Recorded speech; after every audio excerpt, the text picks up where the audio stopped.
Dunia kita sekarang ini berputar cepat sekali ya. Banyak orang merasa selalu terburu-buru, ada tekanan untuk melakukan lebih banyak, menjadi lebih baik. Pikiran kita jadi penuh dengan kebisingan. Rasa khawatir soal masa depan bisa makin besar. Rasa takut soal hari ini bisa menguasai kita. Gampang sekali kita merasa tersesat atau kewalahan. Perasaan ini seperti hati yang tidak tenang. Kita rindu saat-saat yang tenang, napas yang sederhana, pikiran yang damai. Kehidupan modern ini sering membawa kegelisahan. Kita lihat banyak sekali yang terjadi di sekitar kita. Berita dan informasi mengalir terus-menerus. Perhatian kita ditarik kemana-mana. Kita membandingkan diri kita dengan orang lain. Kita mungkin merasa diri kita kurang. Ini bisa menciptakan kesedihan yang mendalam. Rasa tidak benar-benar bahagia. Inilah kegelisahan zaman kita sekarang. Apa sih sumber kebijaksanaan ini? Namanya Dhammapada. Ini adalah kata-kata berharga dari Sang Buddha, yang dikumpulkan oleh murid-muridnya dulu sekali. Dhamma artinya kebenaran, ajaran, pada artinya jalan atau syair-syair. Jadi Dhammapada artinya syair-syair kebenaran, atau jalan kebajikan. Ini buku kecil tapi penuh makna yang dalam. Panduan untuk menjalani hidup yang baik. Dhammapada ini penting sekali dalam agama Buddha. Seperti lampu yang terang di dalam gelap. Menunjukkan kita jalan menuju pemahaman. Mengajarkan tentang pikiran dan hati kita. Menjelaskan bagaimana pikiran kita membentuk hidup kita. Syair-syairnya sederhana tapi mendalam. Mudah diingat dan direnungkan. Sudah berabad-abad, orang menemukan ketenangan di sini.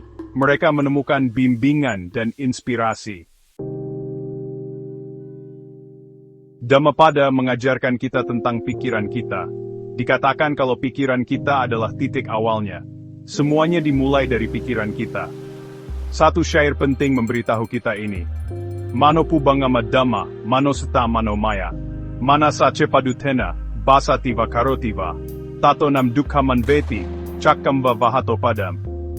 Dalam bahasa Indonesia ini artinya, pikiran adalah pelopor dari segala keadaan batin. Pikiran adalah pemimpinnya. Semuanya adalah ciptaan pikiran. Jika seseorang berbicara atau berbuat dengan pikiran jahat, maka penderitaan akan mengikutinya, seperti roda mengikuti langkah kaki lembu yang menarik pedati. Syair ini mengandung kebenaran yang dalam, memberitahu kita kalau pikiran kita menciptakan kenyataan kita. Kalau pikiran kita dipenuhi hal-hal negatif, dengan kemarahan, iri hati, atau niat buruk, ini disebut pikiran yang tidak murni. Saat kita bicara atau bertindak dari situ. Bagian 4. Ringannya pikiran yang murni, menemukan kebahagiaan di dalam diri. Dhammapada juga menunjukkan kita cara lain, membicarakan tentang kekuatan pikiran yang murni. Sama seperti pikiran tidak murni membawa penderitaan, pikiran murni membawa kebahagiaan.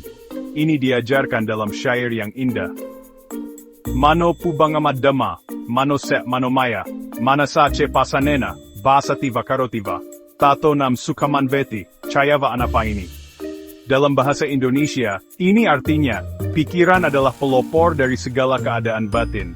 Pikiran adalah pemimpinnya, semuanya adalah ciptaan pikiran. Jika seseorang berbicara atau berbuat dengan pikiran murni, maka kebahagiaan akan mengikutinya, seperti bayang-bayang yang tak pernah meninggalkan. Syair ini seperti seberkas sinar matahari.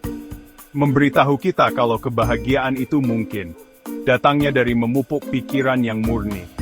Pikiran yang penuh kebaikan dan kasih sayang, dengan kemurahan hati dan pengertian. Bagian 5. Menyembuhkan dengan cinta kasih, mengatasi cengkeraman kebencian. Hidup kadang bisa membawa konflik. Kita mungkin merasa sakit hati atau marah pada orang lain. Gampang sekali kita menyalahkan, menyimpan dendam dan kebencian. Tapi Dhammapada menawarkan jalan yang jelas, jalan untuk menyembuhkan emosi yang menyakitkan ini. Mengajarkan kita dengan kata-kata bijak ini.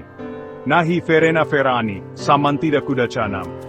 Averena ca samanti, esa dhammo sanantano. Dalam bahasa Indonesia ini artinya, kebencian tidak akan pernah berakhir jika dibalas dengan kebencian. Kebencian akan berakhir bila dibalas dengan cinta kasih. Inilah hukum abadi. Syair ini pengingat yang kuat. Memberitahu kita kalau kebencian tidak bisa mengalahkan kebencian.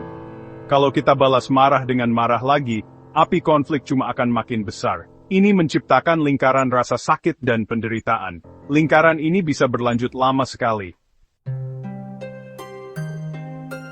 Bagian 6. Merangkul kedamaian. Menjalin Dhammapada dalam kehidupan sehari-hari.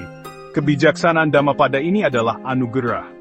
Ini panduan perjalanan kita, cara menemukan kedamaian di hati dan membawa kedamaian ke dunia. Ajaran-ajaran ini bukan cuma ide, ini adalah ajakan untuk berlatih. Untuk hidup dengan lebih sadar, hidup dengan lebih baik hati, hidup dengan lebih banyak pengertian. Setiap hari memberi kita kesempatan baru. Mari kita resapi ajaran-ajaran ini. Kekuatan pikiran kita itu luar biasa besarnya. Pikiran yang tidak murni membawa penderitaan, pikiran yang murni membawa kebahagiaan abadi. Kebencian hanya bisa diatasi dengan cinta kasih. Ini kebenaran yang sederhana, tapi sangat mendalam. Bisa mengubah cara kita melihat diri sendiri. Bisa mengubah cara kita melihat orang lain. Bisa mengubah pengalaman sehari-hari kita, dari cemas jadi tenang, dari takut jadi gembira. Kita bisa mulai latihan ini sekarang. Saat ini juga, kita memilih. Ifam with sadar napas kita.